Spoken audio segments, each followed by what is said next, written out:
Mali gars yi. Allez les lions. Allez les aigles. Ouais, c'est ça. Allez les lions. Allez les lions. Allez les aigles. Que le Mali gars yi. Allez les lions. Allez les aigles. Que le Mali gars yi. Allez les lions. Allez les aigles. Ouais, c'est ça. Allez les lions. Allez les lions. Allez les aigles.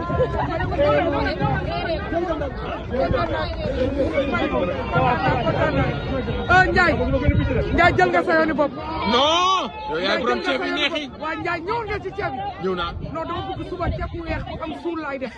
Ndiaye dama bëgg nga. après victoire. après victoire. dinaa ñëw c'est le beau temps. jeex na.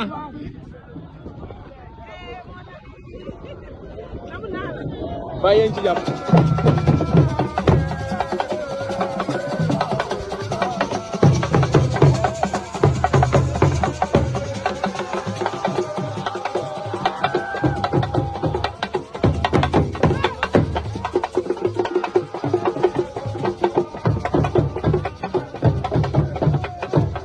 On dit quoi, Sénégal ou Mali? Sénégal 100% mon frère. Le Mali est venu répondre à l'appel du Sénégal.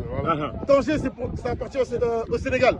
Ils ont demandé à ce que le Mali vienne répondre à l'appel à ce match. On est venu aujourd'hui répondre. On est venu sur vos terres pour venir vous mettre à 3-2. Voilà. Ah ouais.